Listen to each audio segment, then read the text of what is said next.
Magandang umaga po mga kapatid. Tulad po ng ating nakagawian, tayo po ay magsisimula kahit na wala pa iba mga kapatid. Kasi dumating tayo sa oras.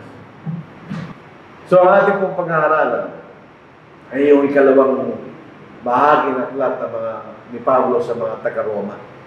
Sa unang bahagi, ipinakita ni Apostle Paul ang paraan ng pagliligtas ng Diyos. Hindi sa pamamagitan ng Ebanghelyo. Yan lang ang tayong kapangyarihan ng Diyos, wala nang iba. Ngayon, dito sa unang bahagi, ipinakita ni Pablo ang pagkakamali ng mga Gentiles na bagamat lahat ng mga bagay na patungkol sa mga hintil ay pinakilala ng Diyos, pero hindi nila ginawa. Pinilitan nila ang kalalaki ng Diyos na mga bagay na nilang laman ng Diyos. At ipinakita ang mga pagkakasala ng mga Gentiles. Dito po sa pangalawang bahagi, ipinagpatuloy yun ni Apostle Paul. Tandaan natin, ang mga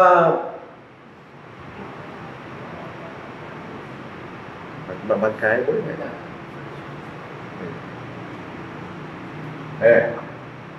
Medyo naninibawan tayo sa atin. Pero mas maliwanag siya kumpara sa dati. Dito sa unang bahagi, isang bagay ang ipinahihiwatig ni Apostle Paul. Nung titignan natin, tatlong paraan ng Diyos ay nagmagagalit sa atin. Number one, kinokondima ng Diyos yung mga taong nagkakasala. Yun ang chapter 1, 28 to verse 31. Sinabi ni Apostle Paul ang ginagawa ng mga Gentiles kung sino nagkakasala. Pangalawa, ganoon din yung mga sumasangayon sa mga pagkakasala yan. Either na ginagawa mo, hindi mo ginagawa. Pag tayo po ay ina-approve natin ang mga bagay ng pagkakasala, nagkakasala ka rin. May pangatlo kanya. Nagkakasala rin tayo kapag kinukondima natin yung gumagawa ng mga bagay ng kasalanan, pero ginagawa rin natin kanya. Sabihin, sinasabi nagkakasala kayo nga, pero ginagawa mo rin kanya. So ito tatlong bagay na sinasabi ni Apostle Paul nagsimula sa unang bahagi, uling bahagi ng unang kabanata at nagpapatuloy sa ikalawang kabanata. Dito natin makikita yung mga chapters and verses, artificial ang pagkahati. Yung ihahati mo yan, kasama pa rin yan sa chapter 1. So, basahin po natin. Therefore, you are inexcusable. Wala kang madadahilan. Oh, man. Dito hindi sinasabi ni Pablo kung sino yun. Pero later on sa ating pag-aaral, malalaman natin, yun ang mga Hudyo. Kasi mga Hudyo, makikita natin mamaya, sila yung mga tao, alam nila ang kalooban ng Diyos. Alam nila yun. Sila yung mayroong magandang kaalaman kung ano ang kalooban ng Diyos. Alam nila yun. Sapagkat sa kanila, ibinigay ng Diyos ang kautusan, hindi sa mga Gentiles. So wala silang, alam nila kung ano ang kalooban ng Diyos. So sa kanilang pagtingin sa mga Gentiles, sila ay mas mababang uri ng tao. Pero actually sabi niya, Pastor Paul, hindi. Tuloy po natin. Whoever you will judge, for whatever you judge another, you condemn yourself. Dito po sa Matthew chapter 7, buksan po natin ang ating mga Biblia. Sa Matthew chapter 7, verse 1, sorry. Yun po yung sinasabi ng Panginoon. Sabi, kung ano ang batayan ng iyong paghatol kanya, diyan ka rin nahatulan ng Diyos. At dito may exactly at sinasabi ni Apostle Paul, masayan natin. Huwag umatong upang hindi kayo mga tulad. Hindi sinasabi dito ay pwede umatong. Ang sinasabi ng Panginoon sa John, chapter 7, judge righteously na niya. Sapagkat sa hatol na inyong iahatol ay hatulan kayo. So anong batayan ng paghatol mo kanya? Yun din ang batayan na hatulan ka ng Diyos. Sa panukat na yung susukat, ay susukatin kayo. Ganoon na yun. Bakit mo nakikita ang kweng na nasa mata ng iyong kapatid, ngunit di mo pinapansin ang troso na nasa iyong sariling mata? At paano mong masasabi sa iyong kapatid, hayaan mong alisin ko ang queen sa iyong mata, samantalang mayroong troso sa iyong sariling mata. Ikaw na mapagkunwari, alisin mo muna ang troso sa iyong sariling mata, at naman ka ngayon, makakita ka ng malinaw, mukhang maalis mo ang queen samantalang iyong kapatid. So, ito yung ginagawa ng mga tao sinasabi niya Apostle Paul. Hinahatulan yung kanya, yung mga tao gumagawa nito, pero ginagawa rin yung kanya. But you know, ito rin ang practical na makikita natin. Either doctrinally, kasi sa tao, sabi na, tayo lumalakad sa totoo. At kinokondina natin yung mga denomination dahil sa lumalakad sa totoo. Pero problema, ginagawa rin natin, ginagawa nila. Recently na natin tinututulan sa mga ibang mga kapatid. Meron silang Church Anniversary, etc. Yun ay ginagawa ng mga denominasyon. Pag kinukondina natin yung mga denominasyon, tapos ginagawa natin yun. Yun ang sinasabi ni Apostle Paul. But you know that the judgment of God is according to truth. So, batayan ng Diyos ay kanyang katotohanan. At tayo sa katotohanan na yan, kinukondina ng Diyos yung mga tao yun. Kasi ninatulan mo yung iba kanya, pero ginagawa mo rin kayo. But do you think, oh man, you would judge those practicing such things and doing the same, that you will escape the judgment of God? Sabi, inahatulan natin iba na ginagawa yung mga bagay na yan, at ginagawa natin kanya. Hindi tayo makakatakas sa kahatulan ng Diyos. So, ito tatlong yan. Kahatulan ng Diyos lahat yan. Kung ginagawa natin, mas may kasalanan. Kapag na-approve natin, yung maling ginagawa ng iba. Pangatlo, kung ginagawa rin natin, yung inahatulan natin ginagawa ng iba. Hindi tayo makakatakas sa kahatulan ng Diyos. So, yun ang makikita natin sinasabi ni Apostle Paul. Wala kanyang later on ang tema ng unang bahagi, actually, kung ikalawang kabanata, ang Diyos ay walang kinikilingan ganyan. Meron siyang matuwid na batayan para hatulan niya ang mga tao. Ganyan. So, tingnan natin, tatlong bagay nito, hindi natin pwedeng gawin. Hindi tayo diretso magkasala, hindi pwede, no? O hindi natin pwedeng aprobahan yung magkakasala. O kaya, ginagawa rin natin yung sinasabi natin kasalanan ng iba, ginagawa rin natin.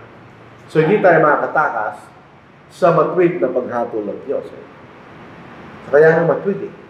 Dahil meron siyang matinding batayan, meron siyang objective standard, ganyan, walang kinikilingan. Natuloy po natin. Ito po ipatignan nyo, bagamat hindi sinasabi ng mga Jews. Pero at that time, ang bansang Israel ang pinili ng Diyos. Lahat ng biyaya ay nasa bansang Israel. Ang protection ng Diyos, mga physical na biyaya, etc. nasa kanila. Kaya ang iniisip nila, dahil sa biyaya binibigay ng Diyos, sila ay paborito ng Diyos. Hindi nasa kaisipan nila eh. Tingnan nyo ang sinasabi ng Diyos. Or do you despise the riches of His goodness, forbearance, and long-suffering? Kaya malahalaga na pag-aralan natin ng Old Testament. Dahil makikita natin ang kabutihan ng Diyos, ang kanyang pagtitiis sa kanyang bayan. Despite na sila nagkakasala, mahahaba ang pagtitiis ng Diyos sa kanyang bayan. Dahil alam po natin, meron siyang layunin sa bayan niyo. Pero ang makikita natin sa bansang Israel, hindi iba kailang kaisipan. So sa atin din, tumisan yung mga tao, pagka sila ay binibiyaan ng Diyos, sinisip nila, paborito sila ng Diyos. Actually, hindi. Sabi rito ni Pablo, that knowing that the goodness of God leads you to repentance. So kung nakikita natin ang biyaya ng Diyos binibigay sa atin, yalaw dapat tayong pumunta sa Diyos at baguhin natin ang ating mga sarili, di ba? Yun ang purpose ng Diyos. Balik tayo sa context. Ang Israel, siyang pinili ng Diyos. Hindi dahil sila pinakamabuting tao. Sila pinili ng Diyos dahil kay Abraham. Dahil ang pangako niya. Isang bansa magagaling kay Abraham, pinili si Isaac, and later on, si Jacob. So, dito manggagaling ang Panginoon ayon sa laman. Ito sa Romans chapter 9, verse 5. Although ang bansang Rome, ang bansang Israel nagkakasala, hindi ibig sabihin na ang bansang Israel ay walang advantage bilang isang bansa ng Diyos sa inyo. Bakit? Ito sinasa verse 5. Sa kanilang mga patriarka, mga magulang, at sa kanila nagmula ang Kristo ayon sa laman kanya. So, ang bansang Israel ang pinili ng Diyos na panggagalingan ng Panginoon ayon sa laman. Nagkatamang taong Diyos, ang pinili niya ay ang bansang Israel. Dahil yan ang pangako niya kay Abraham. Ngayon, makita natin. Yan. Yung pong mga lahat ng biyaya at pabor na experience na bansang Israel. At sa mahabang panahon, ang pagtitiis ng Diyos sa kanila. Hanggang sa pagdating ng panahon ng ating Panginoon ay nagkataong tao kanya. Makita natin ang lahat ng biyaya sa kanila. Sa ating pag-aaral sa mga propeta, sabi sa Isaias, ang aking kagalitan kanya ay may hangganan kanya. In other words, hindi sisirain ng Diyos ang bansa niya kanya. May hangganan kanya dahil kailangan silang bumalik sa kanilang lupain dahil doon magagaling ang ating Panginoon sa laman kanya. So, hindi dahil sila ay mabuti, kaya natutuo ng biyaya ng Diyos sa kanila. So, makita natin, at the same time, doon sa mga bagay na pagtitiis na binibigyan ng Diyos sa kanila, pati rin biyaya, dapat nag-isip sila, kasi sila magsisi na niya. Kaya yung bumalik sa bansang Israel, yun yung mga tao nagsisi sa harapan ng Diyos. Tinanggap nila kayo ng pagkakamali, at sila nagbalik sa lupain. Hindi lahat nagbalik. Maraming dahilan. Hindi na sinasabi sa atin, pero parang kumbaga sa panahon natin ngayon, pag yung mga tao nag-migrate sa US, tapos kung na yung pinanganak, wala ka ng experience sa pinanggalingan mo, hindi ka na babalik. Tandaan, 70 years sila natutuo. So yun yung mga matandang nagpunta, nung sila naging patay na yun. So yung bumalik sa bansang Israel, halos kabataan na yun. Hindi yung dati. Nung meron siguro ilan lang. So yun nagpapakita ng ilang panahon. Pero ilan lang yun. So majority hindi sila bumalik. So imbes na sila magmayabang sa ganung pinakikita ng Diyos, ang sinasabi ni Pablo, dapat sa nagsisi kayo. Ironically, nung ipinangalang Ebanghelyo ng ating Panginoon, kakaunti lang sa mga Hudyo naging Kristiyano. Yun po isang ironic sa mga pangyayaring yan. Eventually, yung mas marami, yung mga Gentiles. So, sinasabi rito ni Apostle Paul, inahatulan niya yung mga tao yung kanya, yung mga Gentiles. Ang description ni Pablo sa mga Gentiles, wala silang Diyos. Wala silang biyaya galing sa Diyos sa inyo. Kaya meron kanya. At hinahatulan niya sila ng ginagawa nila sa ginagawa niya. Ginagawa din ninyo kanya. Na dapat hindi dahil nga sa mga bagay na ibinigay siya kanila ng Diyos. So ito po ay, mga matang context nito ay doon sa bansang Israel. Pero yung practical value sa atin. Isinin natin. Pero mga Kristiyano, iba-ibang ito sa ating pamumuhay, di ba? In other words, kung tayo binibiyaan ng Diyos, hindi ibig sabihin paborito ka ng Diyos. In other words, kung malaking biyaya sa atin ng Diyos, ibig sabihin, kailangan tayong maglingkod sa Diyos. Huwag natin pagmalaki yun. Dahil pwedeng alisin ng Diyos sa mga bagay na binibigyan sa atin. Makikita natin kay Job, di ba? Na marami, nagkaroon siya ng biyaya, nawala sa kanya. Kaya isang iglap. So, yun ang sinasabi ni Apostle Paul. Dapat sana kanya, hindi nagdulot sa inyo ng kaisipan, na ibig na magbalaki kayo kanya, kayo magsisi kayo at magbalik sa Diyos, yung sabi ng Diyos. Pero ito problema ng bansang Israel.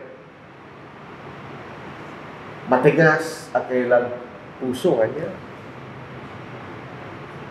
At itong description ni Apostle Paul, totoo, tingnan nyo, totoo nung umalis siya sa Egypto. Totoo nung nandun siya sa ilan. Kaya buti pa nasa iyo tayo. Kung siya nasa ilan, at nandun sila sa dagat na pula, siyempre, paano sila tatawid doon? Sabi nila kay Moises, di na naman makabili ito para mamatay ka nila. So yung katigasan ng puso na yun, consistent sa kanila. Nandun na sila sa bansang Israel, ganun din. Nandun sila sa lupa yung pinangako, ganun din. Sa kalat ng mga judges, kung pinag-aralan na po natin, ang mga judges, hindi sila manghukom. Sila yung mga military leader. Pagka ang mga bansang Israel ay nagkakasala, nandun sila sa baba, ang gagawin ng Diyos, magpapadala siya ng isang bansa na gagapi sa kanila. Tapos yung mga hukom, ang magiging leader nila para gapihin yung mga tao yan, sila babalik naman sa mataas sa pananampalataya. Tapos magbabalik na siya sa baba. Ganun ang patang ng bansang Israel. Sa Isaiah, sabi ng Panginoon, kay Isaiah, matigas sa kailang puso kayo. Pagdating ng Panginoon, ganun din sila. So yung description ng Israel, sila po ay may katigasan at pusong hindi nagsisisi kanya. But in accordance with your hardness and your impenitent heart. Kaya hindi sila nagsisisi. You are treasuring up yourself wrath in the day of wrath and revelation of the righteous judgment of God. And dito natin makikita sa sinabi ng Apostle Paul, number 1, may araw nagkapungutan ng Diyos. Sa panahon natin, hindi natin nakikita yan. Yung mga calamities, natural yan. Not necessarily yun ay galing sa Diyos. May particular na araw na ibabagsak ng Diyos ang kanyang kapuotan sa tao kanya.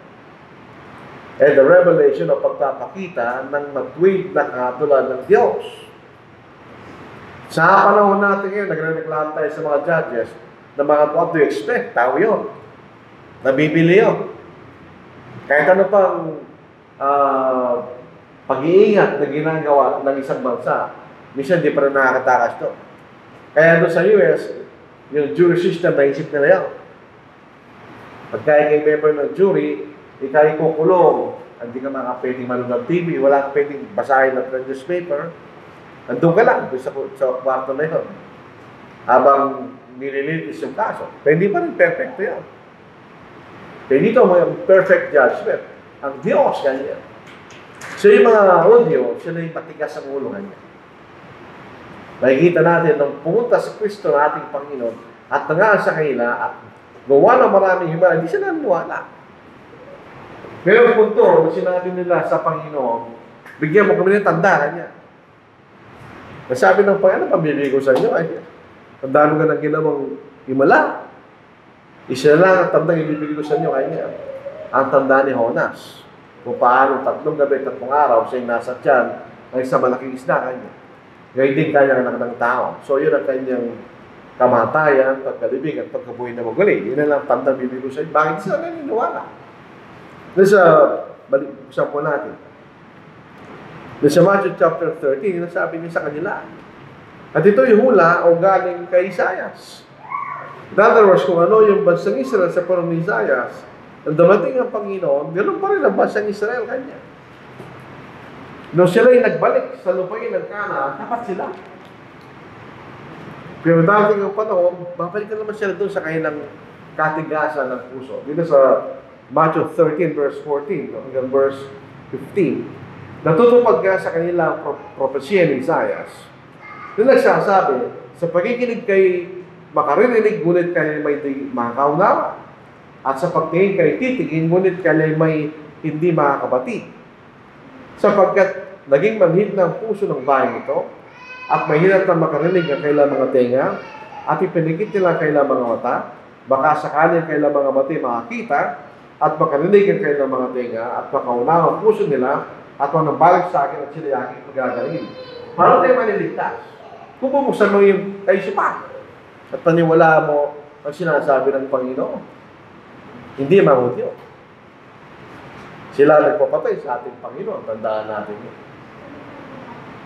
At ang mga Hudyo, hindi nila tinanggap ang ipagganyan ng ating Panginoon.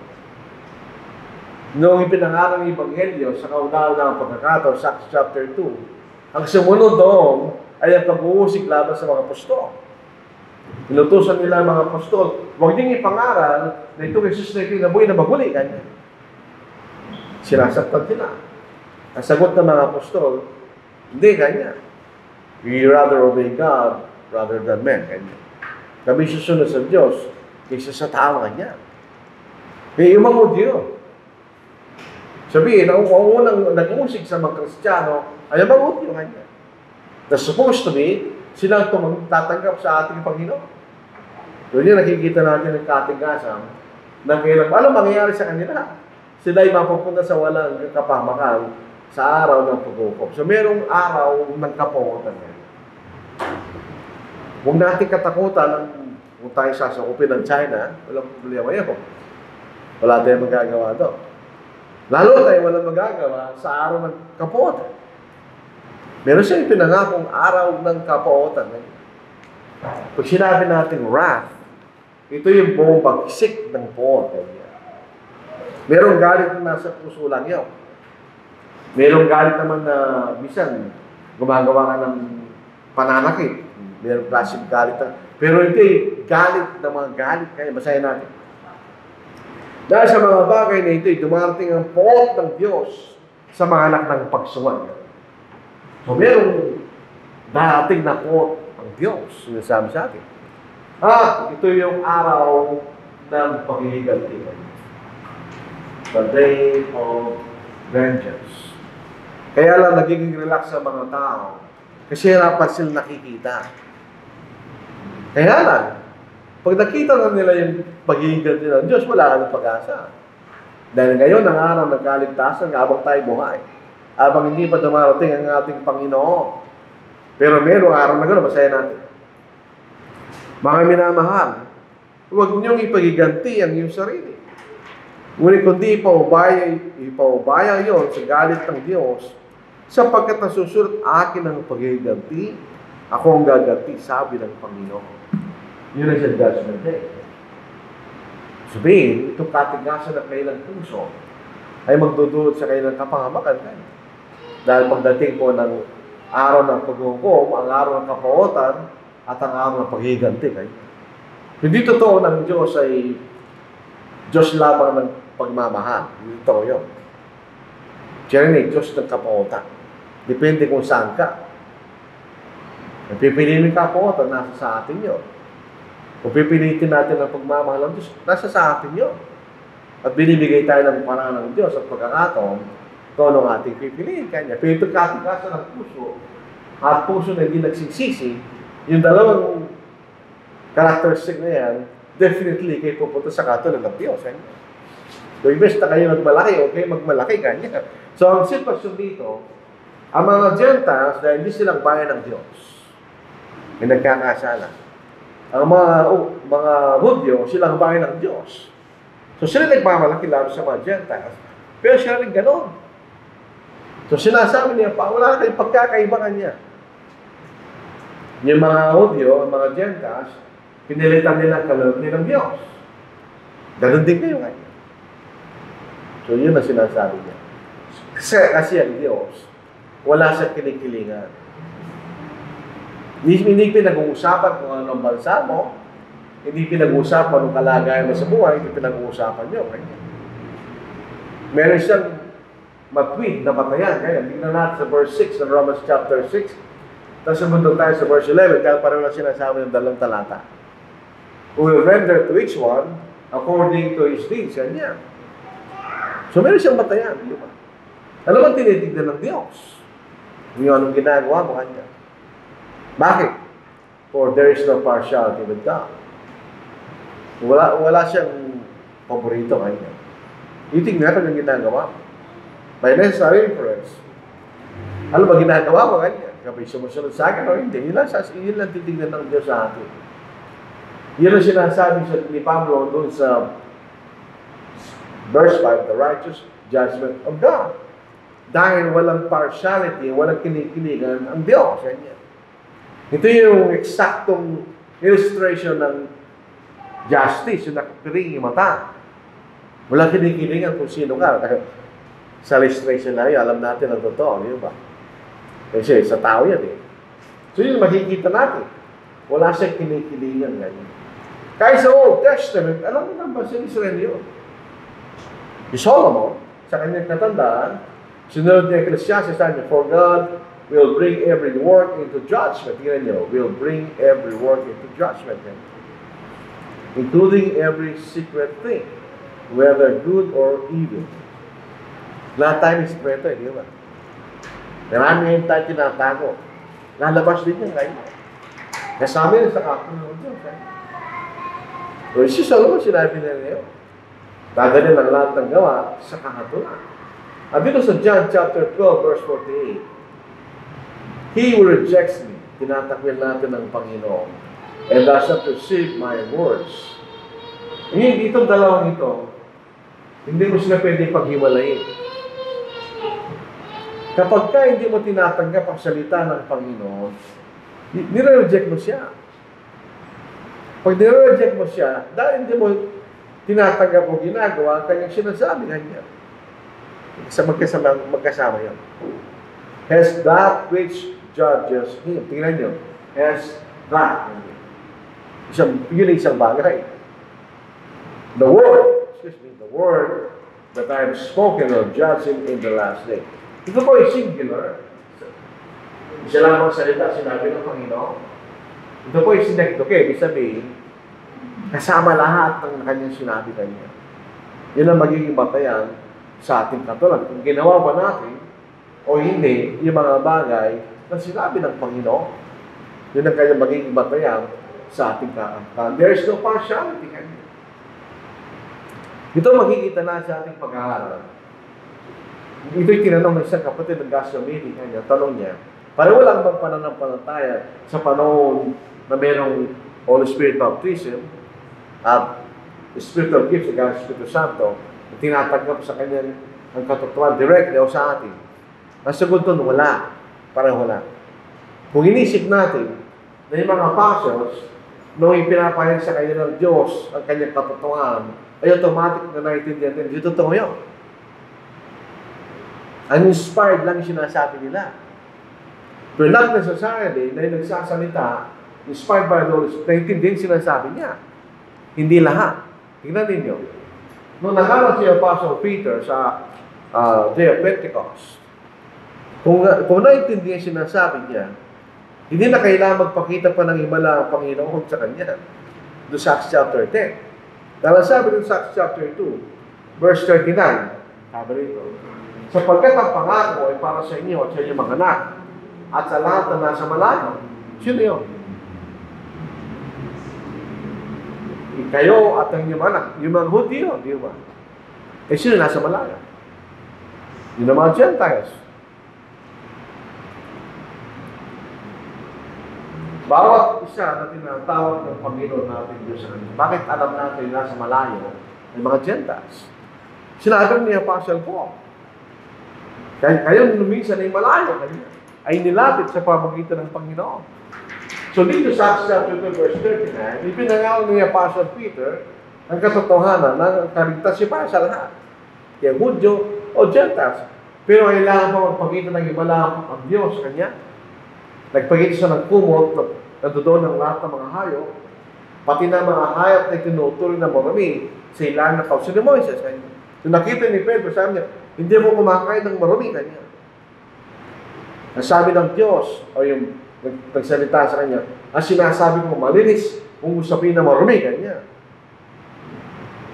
Pinag-aralan yun ni Apostle Peter, hindi niya kagad naintindihan.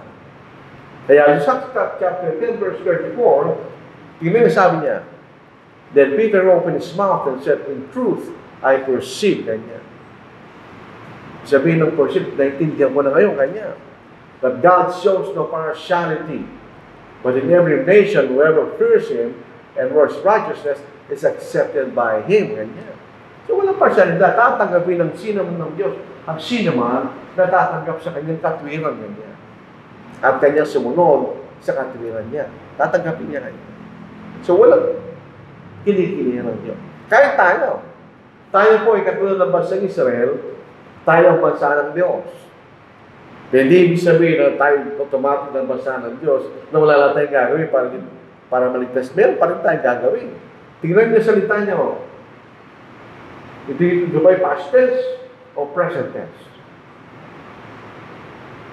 Sabi niya, oh, in every nation, whoever fears Him and works righteousness is accepted by Him. So ito po ay present tense, sabihin. By then, sa akin, present progressive, ginagawa pagpatuloy, hindi nagpapatuloy sa mga bagay na yun. So, yun ang sinasabi ni Peter, yun ang sinasabi ni Apostle Paul. Dahil sila ay parehong kinasiya ng Espiritu Santo. Tingnan natin sa verse 7. Eternal life to those who by patient continuance. Ito po isang pag binabasa natin ng Biblia, ito mga salita ito yung nagpapadya sa atin ng mga bagay na kailangan tayong magtsaga at magtiis. Hindi madali. Kailangan tayong magtsaga at magtiis. Kaya ito'y nasa kaisipan ng tao. Patience. Hindi lang nasa kaisipan mo yun. Kailangan ka magtiis ka mo. By patient continue, ibig sabihin din ng pananalitang ito, may pagkakataon na tayo'y maaaring mawala doon. Kailangan tayo magbalik, ganyan. O kaya may pagkakataon na bumababa tayo sa pananampalataya, kailangan tayo magbalik, ganyan. Patient continuance. Ano ginagawa natin? In doing good. Seek for glory, kalalatian, honor, as pareho lang yan, and immortality. But glory, honor, and peace to everyone, tingnan yung salita, everyone. Who works what is good to the Jew first, and also to the Greek. So, walang bansa-bansa sa Diyos. Ano ibig sabihin ng doing good? Tayo kasi partial tayo sa doing good eh. Tumutulog ka, doing good yun. Pero hindi na sinasabi ng Diyos. Ano sinasabi ng Diyos? Ang doing good, ginagawa natin ng kalooban ng Diyos. Hindi ating sariling batayan. Kundi ito galing sa salita ng Diyos. Ang mabuti, sa paningin ng Diyos, ay yung sinasabi ng Diyos, yun ang mabuti. Kasama na yung pagtulong yun. Kasama na yun. Hindi lang yun. Sabi nito, sa 2 Timothy chapter 3:16, all Scripture is given by inspiration of God. Ito yung ibig sabihin ng inspiration galing sa hininga ng Diyos. O galing sa bibig ng Diyos.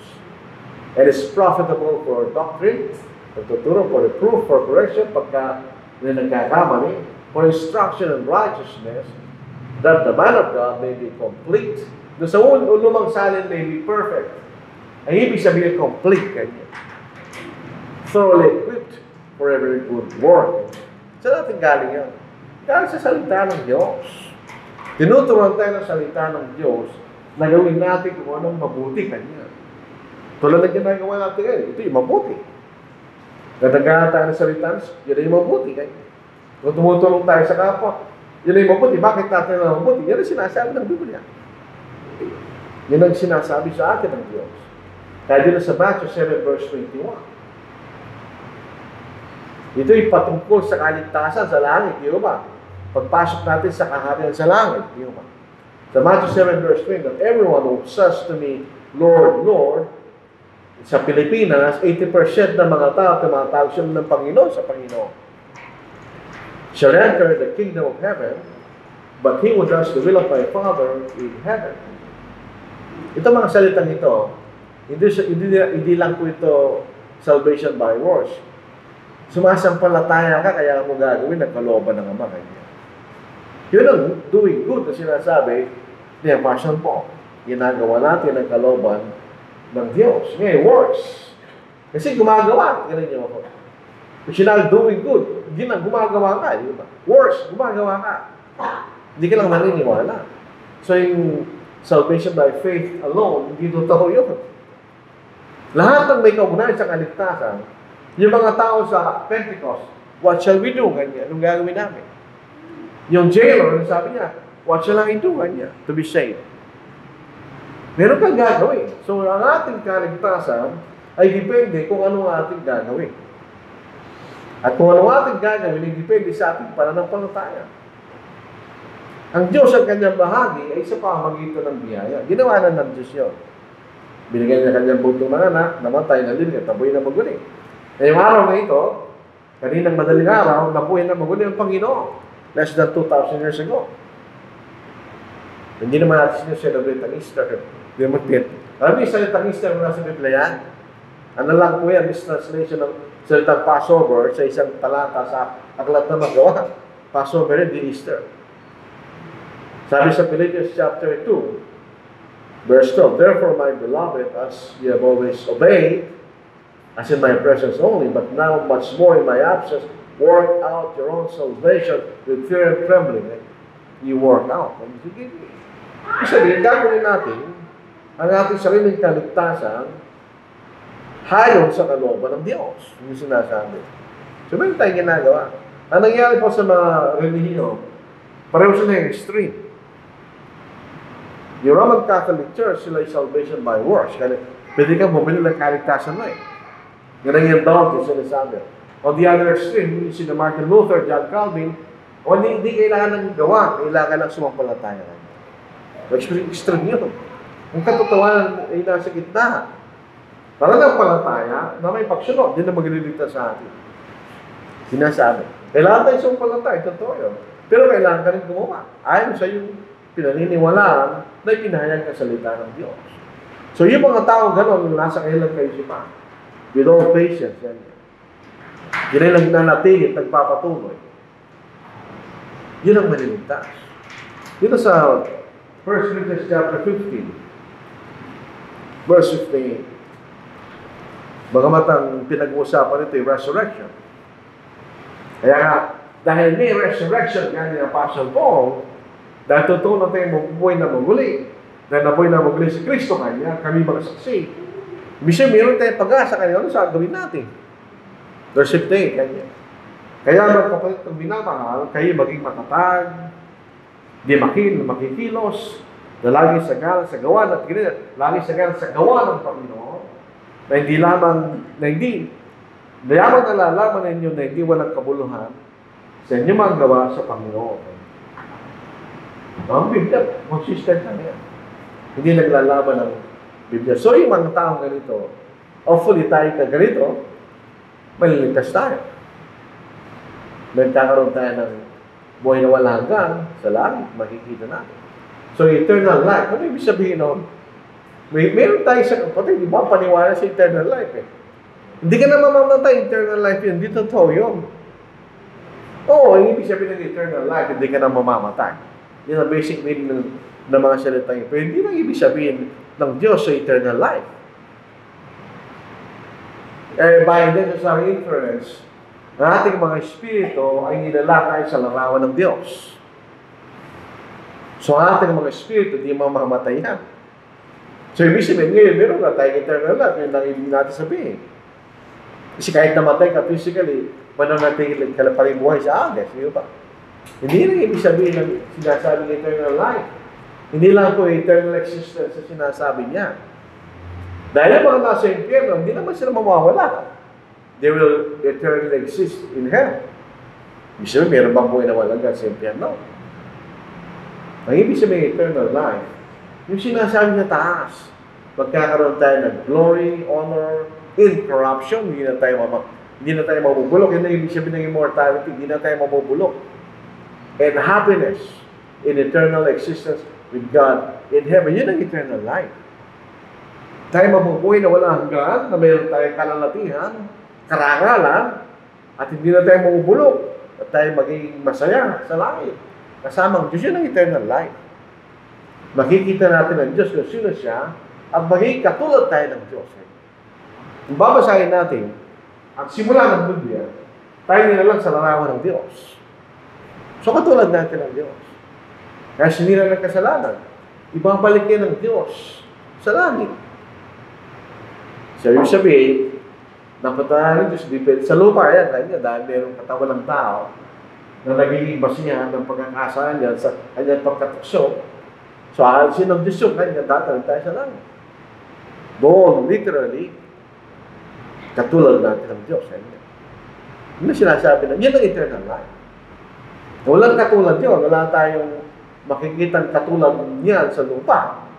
Kaya ang description ni Apostle Peter, new heavens and new earth.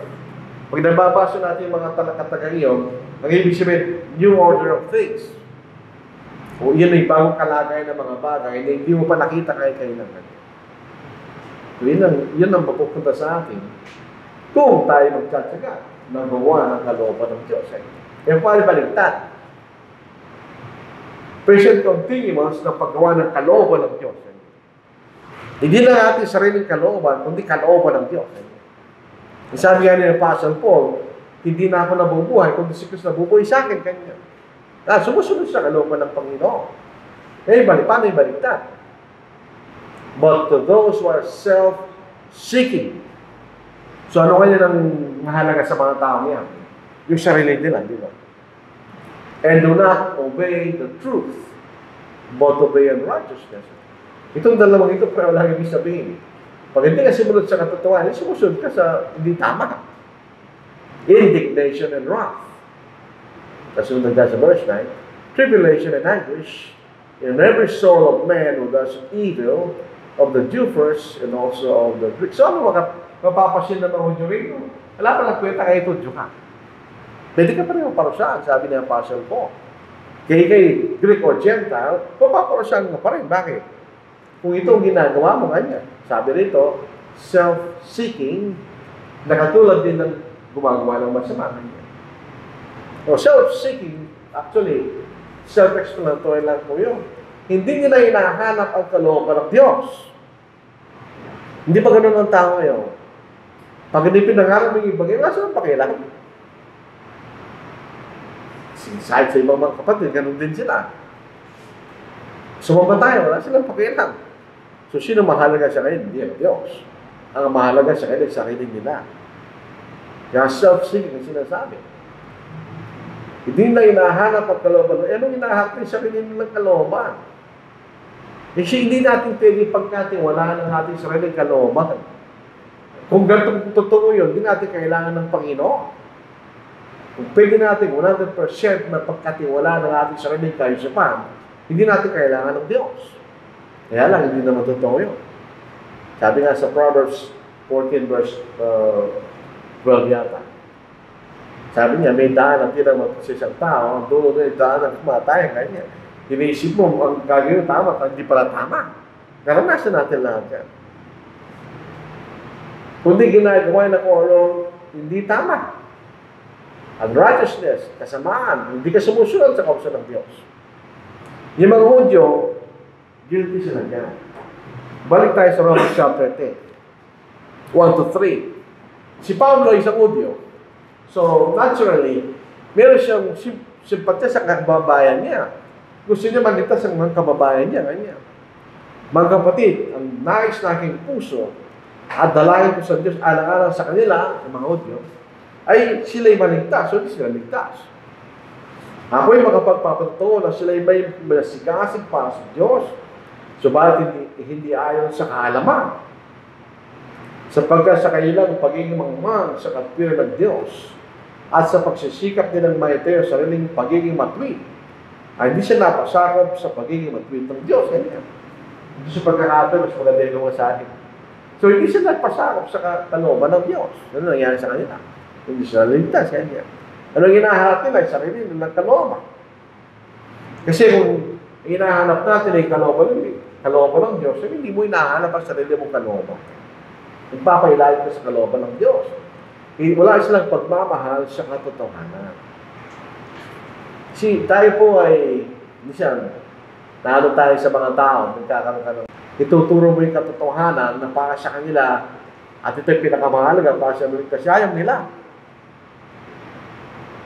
Isipin nyo kung ano, yun po yung nagmumultiply sa Diyos. Yung disappointed natin, nagmumultiply sa Diyos. Siyang lumalang sa tao. Kaya wala silang pagmamahal sa katotohanan na galing sa Diyos.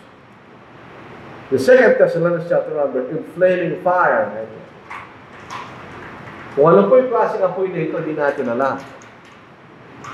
Kasi kung ito yung physical na apoy, magdala lang tayo ng bombero doon, mamamatay yan. Hindi na mamatay. So, hindi siya physical fire. Pero ang epekto nun, ay katulad ng apoy, kanya. Taking vengeance, so pag-iiganti, on those who do not know God. Hindi lang kilalang Diyos. And on those who do not obey the gospel of our Lord Jesus Christ. So alam natin, ito nagsulat sa mga Diyos. Yung tao hindi nakikilala sa Diyos, ay yung mga tao hindi sumusunod sa Ebanghelyo ng ating Panginoon. Ano mangyayari sa mga tao yun?